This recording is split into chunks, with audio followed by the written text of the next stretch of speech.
wanni bakka tanaa waliin nu qabe dura oromummaatu asii waliin nu qabe jechuudha. Oromummaa asii waliin nu qabe amantii waliin nu qabne tokkummaa oromummaatu waliin nu qabe jechuudha.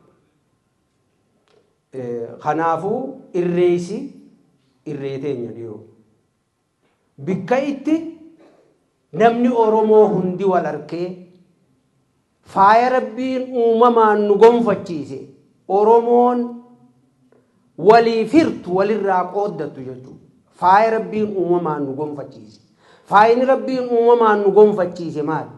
Lafa bal'oo tanarra nu uumeeti nuti ilmaan abbaa tokkoo uffata adda addaa ragada adda addaa akka naannootti qabna jechuudha.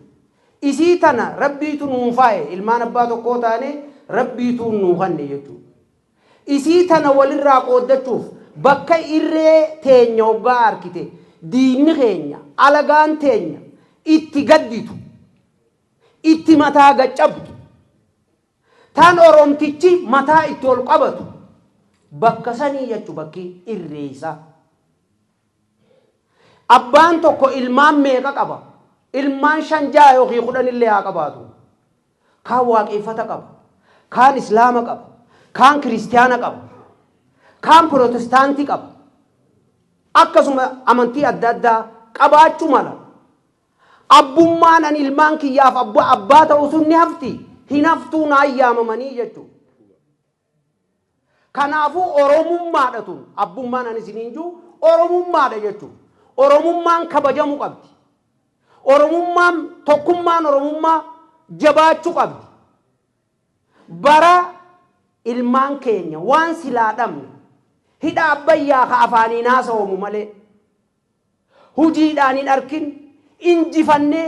injifannoodhaan ka silaa huqqate hundi osoo nyaatin coraa baasaa jirra jechuudha dhiiroo. Ka silaa dhukkubsate hundi sababa waan kanaatti kiniinaan malee marfeen malee fayyaa jirraa jechuudha. Kanaafuu wanni nuti godhuu qabnu guyyaan irreessaa guyyaa Oromooti dhiiroo. Feetan jaaladhaa, feetan jibbaa, feetan dhoohaa, feetan jiraadhaa.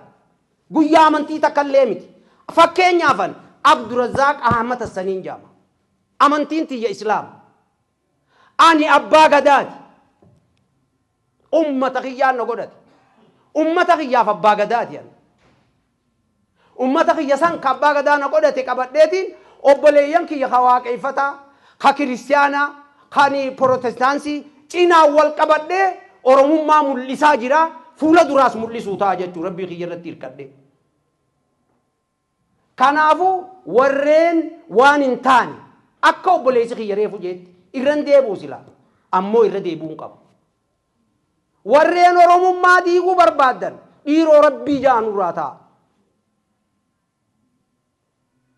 Oromummaa warri takkittii tanaatu hasheekaa.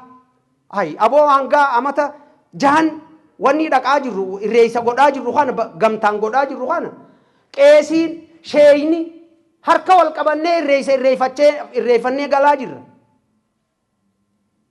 Bara silaa adawwiin teenya waa meeqaan nuti isii moonaan keessaa fi alaa nutti qabsaa'u jirtu. Bara silaa warri siyaasaatu ilmaan Oromoo namni taatan tokko nuu ta'a jannee nuti waywaataa yaamicha godhaa jiru. Ka silaa mufatee gaara jiruu fi ka biyya keessallee jiru nuu dhiisaa hoottaa tokko ta'a waan silaa isinirraa irrate nu gaafadhaa nuti abbootii keessan jannee kadhachaa jirru keessatti tokkummaa irreechaa ka waliin dhufnu kana oromummaa waliin dhufnu tana namni nu diiguu barbaadan rabbi yoo sodaattan siitu diigama malee nuti sodaannu. Hoggaa rabbi yoo sodaattan jennu kana sodaannee isiniin jannan seenaa. Haqa walirraa qabnaa nurraa ta'a jechuuf jannaa jechuudha. Kanaafuu tokkummaa teenya wanni biraa tan obboleessi kiyya reefu jee hundi akkuma jirtutti ta'ee aniis qooddachaa aadaan teenya safuun teenya ilmi abbaa kabajaa hiriyaa haadha abbaa fi kabanya mucaa xiqqaa kabanya nama nuu ol jiru hoo ol dhiibna kana kajuuf dhuga safuu barsiifamuu qabanii akka doktorri keenya reefu jeesanitti nu yaadachiise sanitti safuun babal'achuu qabdi kabajaan jiraachuu qabdi jaalalti jiraachuu qabdi yoo kana ta'e malee miskiinummaallee nurraa achiin deemtuu jechuudha yoo jaalalti dhufte immoo miskiinummaallee nurraa deemtii jechuudha kanaafuu jabaannee Oromoo hanga durdaran tokkummaa teenya jabeeffannee bakki tuni laalmee wayni sinima biyya addunyaatu hundinuu guyyaa qabdi dhiiroo guyyaa qabdi khari kuni hakkanaati hin jenne guyyaa itti yaamamtu qabdi Ameerikaan guyyaa yaamamtuu qabdi Kanaadaan guyyaa yaamamtuu qabdi Arabni guyyaa yaamamuu ni qaba jechuudha guyyaa Arabaa amma fakkeenyaaf bagwarri amantii gurguddaan khaniquun masjida gurguddatti salaachisan taa'ee laalaa jechuudha hoggaa aadaa isaanii walitti dhufanii garsiisan dubartiifaatu garsiisa fardarra teessee illeessa hoggaa dhoytu hoggaa xiyyaan dhoytu jechuudha taa'ee itti gammada jechuudha lammii isaati guyyaa Arabaati guyyaan Kanaadaa deejeeti guyyaan Kanaadaa jira Ameerikaan deejee guyyaan Ameerikaa jira why not maaliif hin taane Oromoo deey nuti maan kabajanne guyyaa keenya maan hundiifne guyyaa Oromoo please nu dhiisa Oromoo hundaa wajji qabna nu dhiisa